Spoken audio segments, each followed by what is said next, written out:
Hi guys, welcome back to our YouTube channel Harsha Talks. Yes, మీరు చూస్తుంది కరెక్టే, అమ్మమ్మ జ్ఞాపకాలు పార్ట్ 1. సో ఇది యాక్చువల్గా అయితే వైరాలో మా అమ్మమ్మ వాళ్ళ ఇల్లు అన్నమాట. సో నేను ఇది ఒక 5 years బ్యాక్ నేను మా అమ్మమ్మ వాళ్ళు ఊరు వైరాకి వెళ్ళినప్పుడు తీసినటువంటి వీడియో ఇది.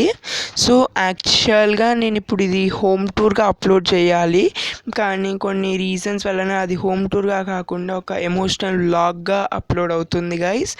ఏంటి అంటే రీసెంట్గా January 9th రోజున మా అమ్మమ్మ చనిపోయిందన్నమాట. మీ అందరికీ నేను కమ్యూనిటీ ట్యాబ్లో పోస్ట్ కూడా పెట్టాను, మీరు చూడొచ్చు. మా అమ్మమ్మ January 9th రోజున చనిపోయింది. సో మా అమ్మమ్మ హైదరాబాద్లో ఉన్నారు చనిపోయేటప్పుడు, ఎందుకంటే 2 years బ్యాక్ మా మామయ్య వాళ్ళు హైదరాబాద్కి షిఫ్ట్ అయ్యారనమాట. సో ఇది నాకు అమ్మమ్మ జ్ఞాపకముగా ఈ ఇల్లు గుర్తుండిపోతుంది గైస్. ఎందుకంటే నేను లాస్ట్ టైం వైరా ఇల్లుకి వెళ్ళి ఆల్మోస్ట్ ఒక 3-4-5 years అనుకుంటా, ఆల్మోస్ట్ 5 years అయిపోయింది. సో మా అమ్మమ్మ చనిపోయి కూడా ఆల్మోస్ట్ 7 months అవుతుంది గైస్. సో నేను చాలా ఎమోషనల్గా ఫీల్ అవుతున్నాను. ఎందుకు అంటే మా అమ్మమ్మ అంటే నాకు చాలా ఇష్టము. నేను వైరా మళ్ళీ వెళ్దాం అనుకున్నాను, బట్ ఆ వైరా ఇంట్లో ఎవరు ఉండట్లేరని చెప్పేసి మా మామయ్య వాళ్ళు అయితే రెంట్కి ఇచ్చేసారనమాట. సో రెంట్కి ఇచ్చాక వాళ్ళని డిస్టర్బ్ చేయడం బాగుండదు కాబట్టి నా దగ్గర నేను తీసినటువంటి ఓల్డ్ వీడియో ఒకటి ఉంటే దాన్నే నేను ఇప్పుడు పబ్లిష్ అనేది చేస్తున్నాను.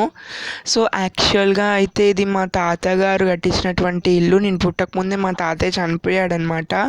సో ఇది చాలా ఓల్డ్ హౌస్, ఆల్మోస్ట్ ఒక 50 years అవుతుందేమో అనుకుంటా. 50 years అవ్వట్లేదులేండి, ఒక 20 years అవుతుండొచ్చు కట్టి, మోస్ట్ ప్రాబబ్లీ, నాకు తెలియదు ప్రాపర్గా. సో మా వైరా ఇల్లు అయితే ఇది అన్నమాట. సో చాలా ప్లెజెంట్గా ఉంటుందండి. పక్కనే కోటయ్య హాస్పిటల్ అనేది ఉంటుందండి. కోటయ్య గారి హాస్పిటల్ అంటే ఎవరైనా చెప్తారు వైరాలో. సో దానికి పక్కనే ఉంటుంది. నా లాస్ట్ 5 years బ్యాక్ అయితే మొత్తం మా ఇంటి పక్కన అటు సైడ్ ఇటు సైడ్ మొత్తం ఓపెన్ ప్లేస్, పెద్ద పెద్ద చెట్లు ఉండేవి. బట్ ఇప్పుడు అవన్నీ ఏమీ లేవండి, మొత్తం పెద్ద పెద్ద బిల్డింగ్స్ అనేవి వచ్చేసాయి పక్కనే. సో మీరు చూడొచ్చు, ఇది మా కారిడార్ అనమాట. మా అమ్మమ్మ ఉన్నప్పుడు నేను ఎవ్రీ ఇయర్ సమ్మర్ హాలిడేస్కి వెళ్ళే వాళ్ళము వైరా. నాకు చాలా ఇష్టం ఆ ప్లేస్, బట్ ఇంకా ఏం చేయలేం. అమ్మమ్మ తిరుగు రాలేని లోకాలకు వెళ్ళిపోయింది. అమ్మమ్మ ఆత్మకు శాంతి జరగాలని చెప్పి కోరుకుంటున్నాను. సో ఇదిగోండి మా తాతయ్య ఫోటో. సో ఇది వచ్చేసి టీవీ యూనిట్ అనమాట, చిన్న టీవీ గైస్, ఇప్పటికీ పనిచేస్తుంది. సో ఇదేమో మా నాయనమ్మ రూమ్, నాయనమ్మ అంటే మా మమ్మీ వాళ్ళ నాయనమ్మ రూమ్. సో ఇది హాల్. మా అమ్మమ్మ ఒక్కతే ఉండేది కాబట్టి అంత నీట్గా ఏమి ఉండకపోయేది. ఇది జస్ట్ ఒక చిన్న మనం షెల్ఫ్స్ ఉంటాయి కదా, వాటిలలో మా అమ్మమ్మ అయితే ఇలా సర్దుకుంది గైస్. సో మీరు చూడొచ్చు మా అమ్మమ్మ ఎంత ఇష్టమో నాకు, బట్ అలా జరిగిపోయింది. మా అమ్మమ్మని నేను చాలా మిస్ అవుతాను. మీకు ఇక్కడ క్లిప్ కూడా వేస్తాను, అమ్మమ్మ photo. Miss you so much అమ్మమ్మ. నువ్వు ఇదేమో కిచెన్ గైస్, మళ్ళీ రావు అని తెలుసు, బట్ ఆ మాట తలుచుకోవడానికి చాలా బాధగా ఉంది అమ్మమ్మ.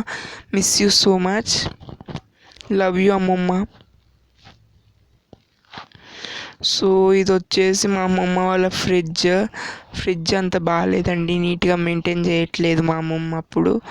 సో ఇమీడియట్గా క్లోజ్ చేసేసాను ఫ్రిడ్జ్ బాగాలేదని. ఇదేమో బెడ్రూమ్ అనమాట.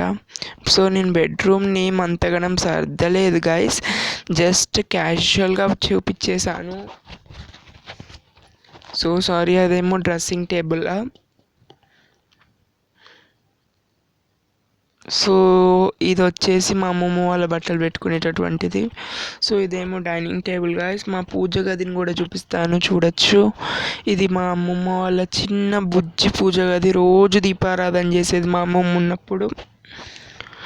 సో ఇప్పుడు నేను అంతలా చెప్పలేకపోతున్నాను, తను లేదు అన్న మాటనే చాలా బాధగా ఉంది గైస్. సో ఇప్పుడు చూస్తున్నారు కదా, తనే మా అమ్మమ్మ. సో ఇది కంట్లు దోమే ప్లేస్. ఇక్కడ నుంచి కట్ చేస్తున్నాను గైస్, ఎందుకంటే క్లిప్ బాగాలేదు. Once again miss you so much అమ్మమ్మ. నీ జ్ఞాపకంగా ఈ ఇల్లుని నేను యూట్యూబ్లో వీడియో రూపంగా పెడుతున్నాను. నీ ప్రేమ